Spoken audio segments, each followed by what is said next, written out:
Núcleo Regional em São Caetano pede ajuda para doação de sangue. Corredor Alvarenga em São Bernardo terá mão única no sentido centro-bairro.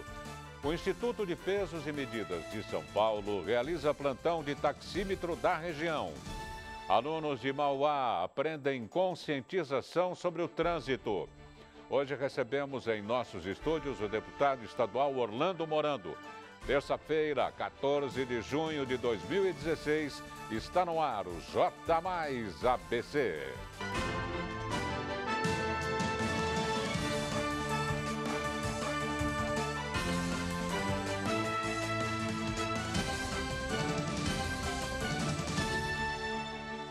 Muito boa noite.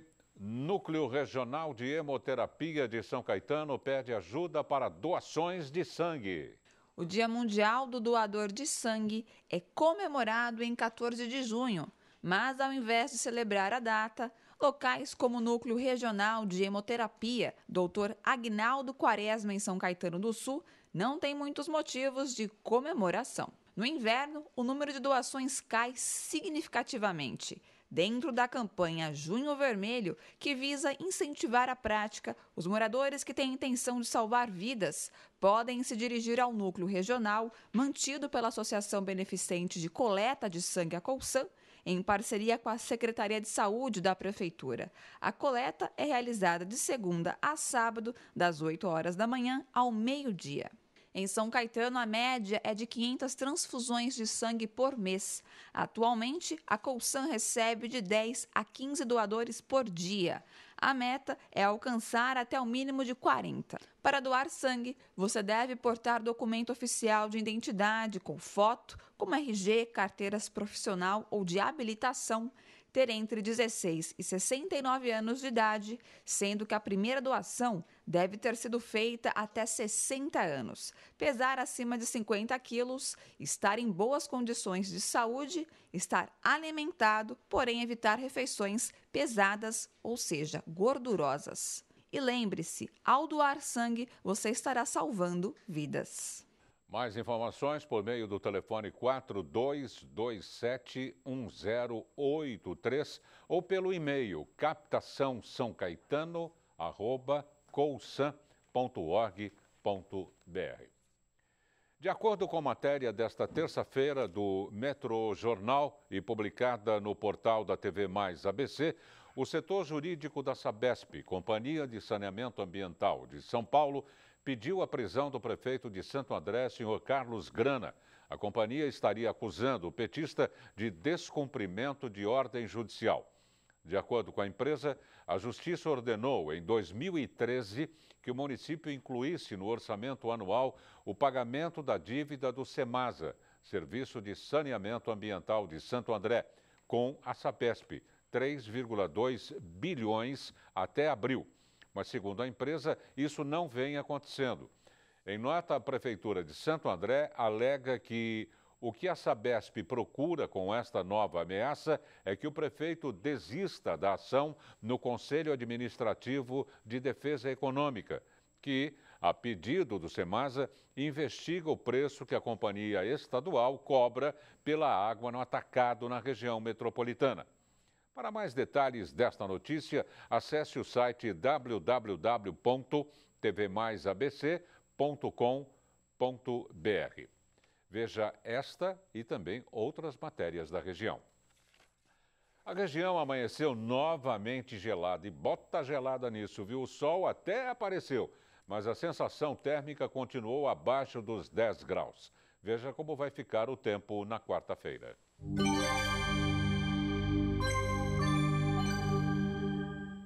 Em São Caetano, a mínima prevista é de 8 graus e máxima de 21, sem previsão de chuvas. Na capital de São Paulo, mínima também é de 8 e máxima de 22. O sol aparece durante o dia, mas entre nuvens. E no Guarujá, cidade litorânea, o tempo fica entre 12 de mínima e 22 graus de máxima, com nevoeiro de manhã e o sol durante a tarde. E já em São Carlos, a previsão é de 10 graus de mínima e 24 graus de máxima. Sol aparece entre nuvens também na parte da manhã e sem chuvas o dia todo. Muitas pessoas querem dar mais utilidade às horas disponíveis e não sabem como começar. O Centro de Valorização da Vida, o CVV, ONG que presta apoio emocional e de prevenção ao suicídio gratuitamente há 54 anos, abriu o programa de seleção e capacitação de voluntários em São Caetano. As inscrições devem ser feitas pelo e-mail saocaetano@cvv.org.br ou pelo site www.cvv.org.br ou ainda pessoalmente no primeiro dia de curso, bastando levar documento de identidade à sede do CVV São Caetano. Para se tornar voluntário do CVV, é preciso ter pelo menos 18 anos de idade, disponibilizar 4 horas semanais para plantões e disposição em ouvir as pessoas, claro. Fundado em São Paulo em 1962, o CVV é uma associação civil sem fins lucrativos, filantrópica, reconhecida como de utilidade pública federal em 1973. Corredor Alvarenga, em São Bernardo, terá mão única no sentido centro-bairro.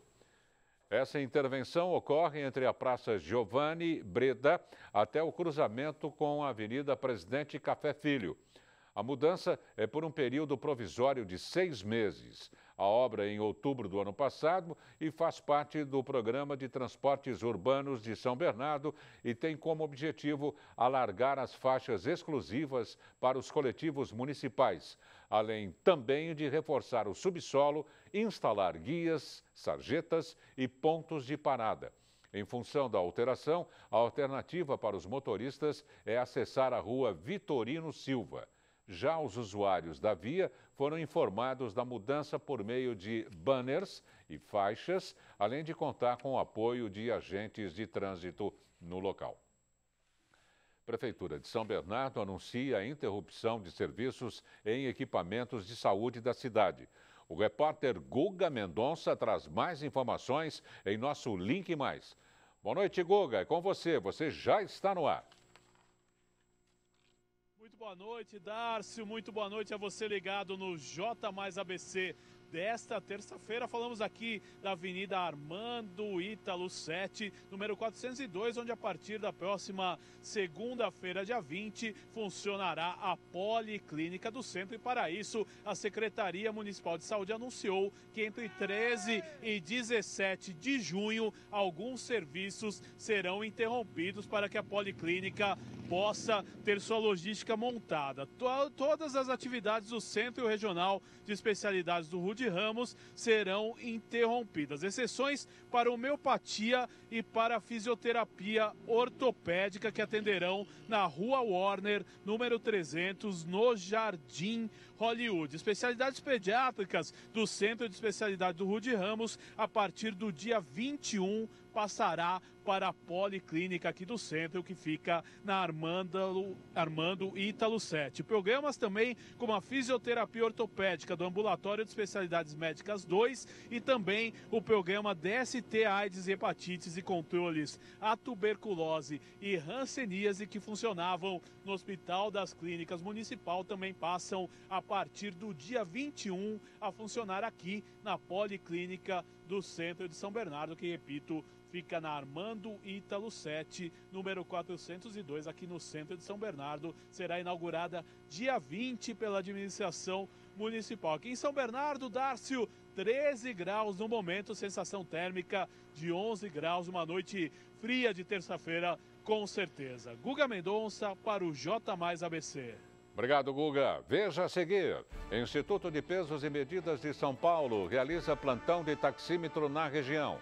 Sebrae Móvel estaciona em Mauá. Confira ainda tudo sobre o futebol com Marcos Bonechini. Voltamos já.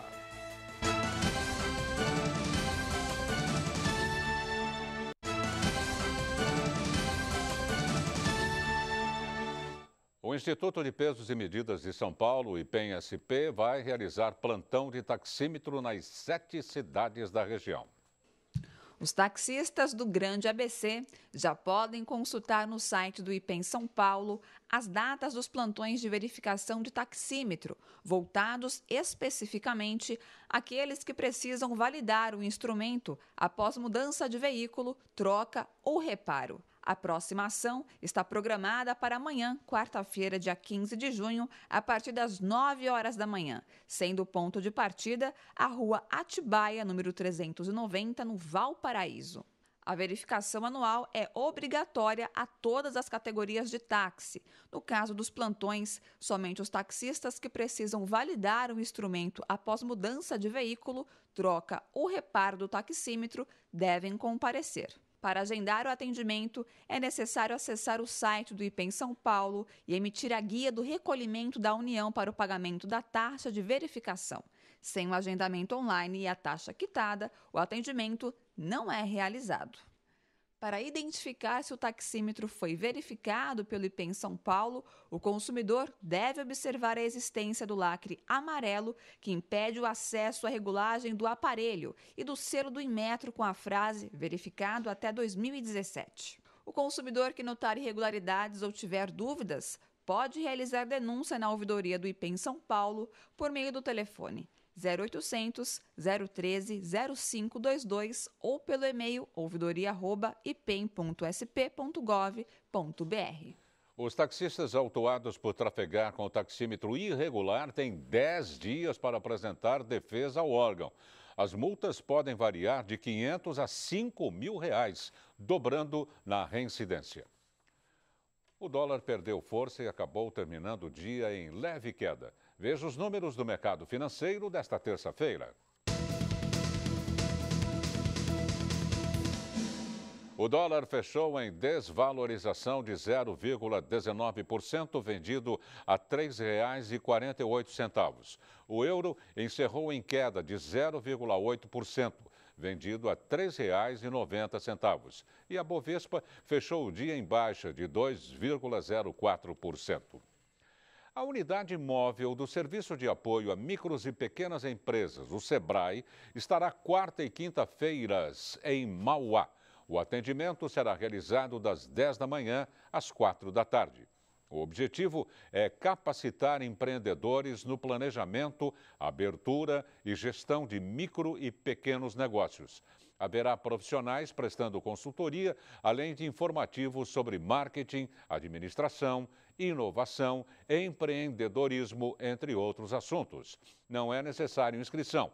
Basta que o interessado compareça munido de documentos pessoais ou o CNPJ da empresa na Rua das Azaleias, altura do número 24, próximo à UBS do Jardim Primavera. E vamos ao nosso giro esportivo que traz as últimas do futebol. Parece que a seleção brasileira tem um novo comandante. É isso mesmo? Boa noite, Marcos. Boa noite, Dárcio. Parece, né? E, finalmente, o óbvio parece que também aconteceu no futebol brasileiro. Dunga não resistiu aos maus resultados da sua segunda passagem como técnico da seleção brasileira e foi demitido essa tarde do comando técnico da seleção. Junto com ele sai também o coordenador técnico, o ex-goleiro Gilmar Rinaldi. Essa dupla aí não conseguiu realizar trabalhos convincentes nesses últimos 2 anos, perdendo uma Copa América no ano passado, aliás, eliminado nas quartas de final, deixando a equipe na 6ª colocação durante as eliminatórias sul-americanas que estão ocorrendo, a Copa do Mundo de 2018, e agora tendo uma marcante, se não frustrante, decepcionante desclassificação na primeira fase da Copa América, que ocorre nos Estados Unidos, chamado Copa América Centenário. A derrota para o Peru no último domingo parece que foi a gota d'água para a cúpula da CBF. E olha, o técnico Tite já foi contatado e não contratado, né? E deve se reunir ainda essa noite com os dirigentes da CBF, com o presidente Marco Polo Del Nero, para um provável acerto para comandar a seleção agora nesse desafio de chegar à Copa do Mundo de 2018. E parece que como exigência para o seu sim, Tite está pedindo aí a liberdade de montar a sua própria comissão técnica e a contratação de Edu Gaspar como coordenador técnico, ele que também pertence ao Corinthians. Vamos esperar aí essa noite para saber o que vai rolar na seleção. Já no Corinthians, a notícia, essa aí, não surpreendeu ninguém não, hein? Já que o Tite sempre foi cotado para assumir o lugar de Dunga, caso esse saísse. E para uma provável substituição de seu treinador, alguns nomes já surgem aí no mercado, hein? Entre eles o de Eduardo Batista, hoje na Ponte Preta, e de Abel Braga, que será liberado de um contrato aí com o mundo árabe em início de julho. O treinamento dessa tarde já soou como despedida lá pelos lados do timão. Já no São Paulo parece que o problema não é muito diferente não, hein? Um possível assédio da seleção paraguaia sobre o técnico Paton Bausa foi motivo de preocupação nessa tarde, hein? Mesmo assim, o executivo de futebol do clube, Gustavo Oliveira, garante estar tranquilo quanto à permanência de Paton, como ele é chamado, que tem contrato com o tricolor até dezembro. Já reapresentaram também Rodrigo Caio e Paulo Henrique Ganso. Treinaram essa tarde, ambos estavam disputando a Copa América pela seleção. Já no Palmeiras, o assunto do dia foi a punição imposta pelo STJD em julgamento realizado na noite de ontem, obrigando o clube a jogar a partida do próximo sábado contra o Santa Cruz com portões fechados no Allianz Parque. O clube já havia iniciado aí a venda de ingressos antecipados aos seus sócios torcedores. E olha, lembrando, essa punição é sobre aquele confronto de torcedores em Brasília no jogo entre Flamengo e Palmeiras. Olha aí, Darcio, mais detalhes, informações atualizadas que está rolando aí na seleção brasileira. A gente vai estar de olho aí, qualquer informação nova. E nos grandes clubes de São Paulo, assim, claro, como tudo que rola aqui no Esporte do Grande ABC, daqui a pouco comigo, aqui ó, no Esporte Mais, 8 da noite. Estou esperando todos vocês. Até já, Darcio. Para lá de combinado, Marcos. Até já. Veja a seguir. Alunos de Mauá aprendem conscientização sobre o trânsito. Hoje eu ainda recebo o deputado estadual Orlando Morando. O J Mais ABC volta em instante.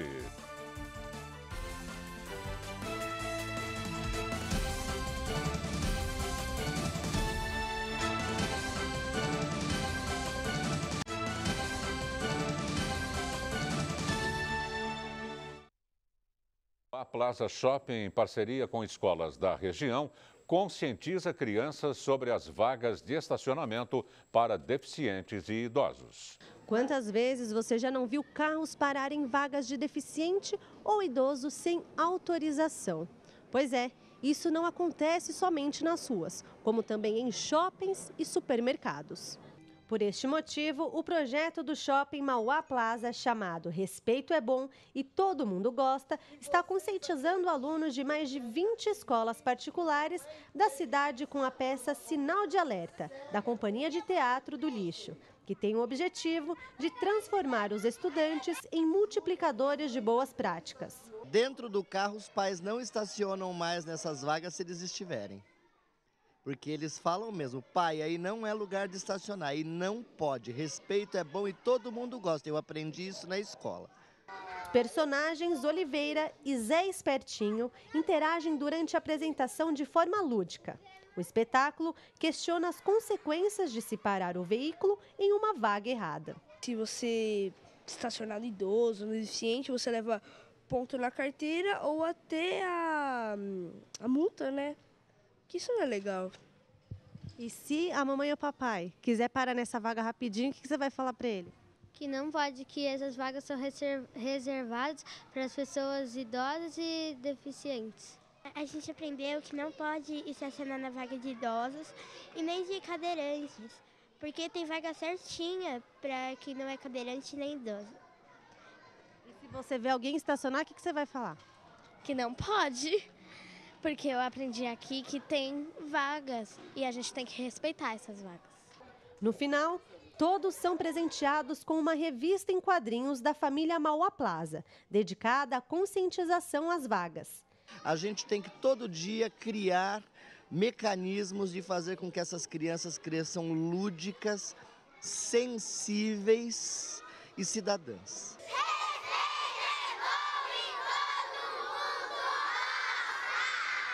E hoje eu recebo em nossos estúdios o deputado estadual Orlando Morando, que recentemente se reuniu com o presidente Michel Temer e o ministro da Fazenda, Henrique Meirelles, para falar sobre a linha 18 bronze do metrô, que vai ligar a capital paulista a São Bernardo. Boa noite, deputado. Por que essa obra foi interrompida? Boa noite, Darcio Arruda. Boa noite a todos vocês que acompanham o J+. Mais uma vez eu agradeço aqui a oportunidade de poder colocar o meu mandato à disposição e, ao mesmo tempo, trazer aqui satisfação daquilo que interessa. A primeira obra não foi nem iniciada, né? Então... Não se interrompe porque não começou. Não se interrompe, tá, né? Certo. E exatamente por isso nós estivemos em Brasília, tive a oportunidade de ter uma audiência com o presidente em exercício Michel Temer, estava presente também o ministro Henrique Meirelles, e a pauta foi, um dos temas foi a linha 18 bronze, porque o ano passado, na gestão do PT da presidente Dilma, o ex-ministro da Fazenda Joaquim Levy teve uma atitude de proibir que qualquer ente federativo buscasse empréstimos internacionais. Não sei quais as razões. O governo de São Paulo já havia aprovado na Assembleia Legislativa uma lei autorizando pegar esses empréstimos para iniciar a desapropriação. A Comissão de Direitos Econômicos do Senado também havia autorizado. Só que tem um órgão do Ministério da Fazenda e Planejamento que tem que autorizar. E eles não autorizaram, pelo contrário, proibiram. Então, na verdade, esta PPP da linha 18 bronze paralisou exatamente num ponto que é muito estranho, porque o governo federal não ia gastar nada com isso. O governo de São Paulo faria uma licitação, o Banco Internacional que quisesse emprestar com menores juros colocaria o recurso disponível para o governo de São Paulo, este recurso seria utilizado para fazer as desapropriações, o que já poderia ter ocorrido.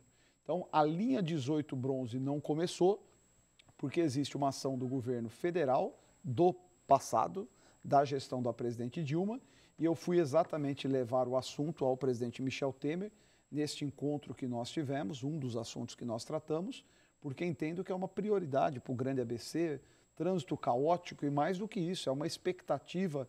Tem um contrato assinado entre o consórcio Vem ABC e o governo de São Paulo para que se possa realizar esta obra que é indiscutivelmente uma das mais importantes. Então eu estou tentando tirar este nó, desatar esse nó para que possamos iniciar a linha 18 bronze. E mesmo assim para aliviar um pouco, flexibilizar o acesso da capital para cá e daqui para a capital, que não tem um acesso bom, né, deputado? Não tem. Hoje a Anchieta virou uma avenida, de manhã, no final da tarde. As vias internas estão todas congestionadas, a frota de veículos, no período em que o Brasil, antes do PT afundar o país, estava crescendo, as pessoas estavam comprando mais automóveis, que é importante, é bom, acho que as pessoas terem esse conforto. Agora, nós temos que arrumar meios de transporte público de qualidade, de grande volume e com agilidade. Esta linha 18 ia cumprir esse papel, pois nós ligaríamos lá do Tamanduateí, chegando a São Bernardo do Campo, passando por São Caetano e Santo André. Eu não perdi a esperança, eu vou continuar brigando, eu vou continuar lutando. É um sonho que o grande ABC tem o direito de ver ele se tornar realidade. E não importa a porta que eu tiver que bater, com quem eu tiver que falar, para que possamos transformar e idealizar esse projeto em realidade. Ele foi atrasado, uma obra que era para estar sendo inaugurada em 2018, que era a previsão, não será mais. Então, o telespectador e a sociedade têm o direito de saber, principalmente as pessoas querem saber quando a obra começa e quando termina.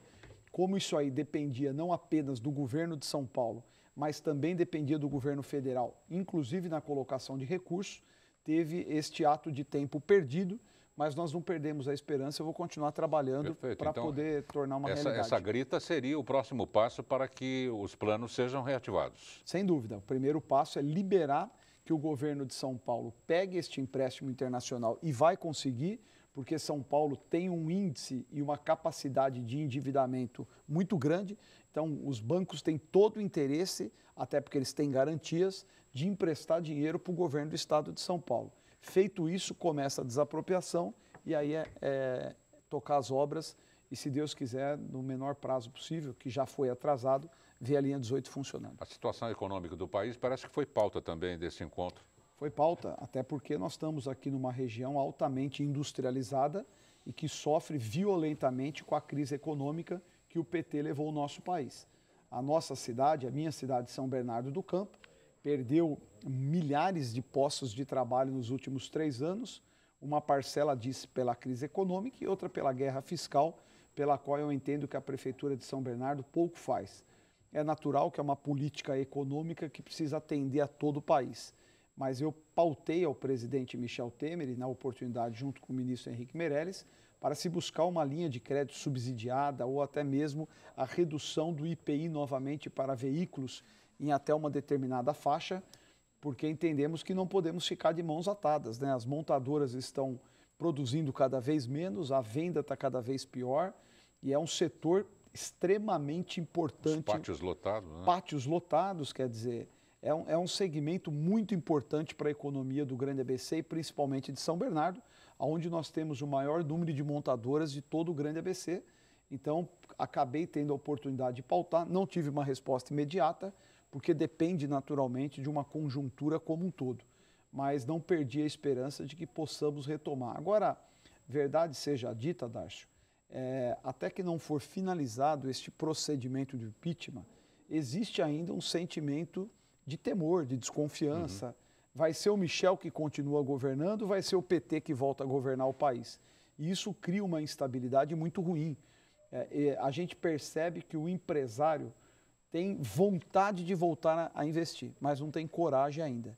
Então eu entendo que finalizado, e aí é uma decisão que o Senado Federal tomará em agosto, nós possamos começar a ver uma luz no fundo do túnel. Hoje existe uma esperança. A esperança precisa se consolidar em realidade. Deputado, mesmo com essa instabilidade, né, que polui, não é, os sonhos, não é, do empresariado, o deputado notou uma preocupação especial do presidente em exercício em relação principalmente às montadoras, que seria um belo pontapé inicial para o reaquecimento da região? Sem dúvida. Quando eu falei, e o Michel Temer conhece bem a realidade do Grande ABC, principalmente de São Bernardo, em 2002, quando eu me tornei deputado estadual, nós tivemos, inclusive, eu era estadual e federal, nós tivemos uma eleição conjunta aqui em São Bernardo do Campo. Ele teve uma expressiva votação, andou bairros de São Bernardo comigo e, aliás, foi de uma educação ímpar, porque eu não imaginava que depois de tantos anos pudesse se recordar e quando me viu, me chamou pelo nome. Não muda, é o fato, mas tem uma boa memória. Então ele conhece bem a realidade do Grande ABC e sabe a importância que o setor automobilístico tem para o nosso país. Só para fazer um comparativo, Darcio, o Obama, quando assumiu o primeiro mandato dele nos Estados Unidos, ele fez com que o governo americano investisse mais nas empresas de veículos do que no sistema financeiro, porque a cadeia geradora de emprego que tem a indústria automobilística é muito grande, né? Para você ter uma linha de produção de um automóvel, principalmente no caso das nossas montadoras, que o setor de autopeças está envolvido, é uma cadeia muito importante. Então, naturalmente que o presidente Michel Temer deu uma distinção específica para o assunto. Agora, não tem uma resposta clara por conta dessa conjuntura que o país passa, as medidas que precisam ser tomadas, mas, sem dúvida nenhuma, a definição final de quem vai continuar conduzindo o nosso país nos próximos 2 anos e meio. E ao governo do Estado, qual é a preocupação do governador Alckmin em relação à nossa região? Você que tem um contato quase que diário com o governador. Darcio, a crise econômica afeta diretamente os estados, porque a atividade industrial é diminuída, a arrecadação cai naturalmente. Para se ter uma ideia, no mês de maio, o governo de São Paulo, comparado com o mesmo mês de maio do ano passado, a arrecadação foi 1 bilhão e 100 inferior. Se você manter uma escalada dessa, nós teríamos uma queda na arrecadação de 12 bilhões. É mais do que o que estava projetado para o governo de São Paulo investir ao longo de todo o ano. Isso começa a mostrar uma preocupação de que gastos correntes possam ser comprometidos. O governo de São Paulo ainda demonstra uma estabilidade muito boa. Você vê que o ano passado, estados como Minas Gerais, Rio Grande do Sul, Rio Grande do Norte, não conseguiram honrar compromissos com o funcionalismo público.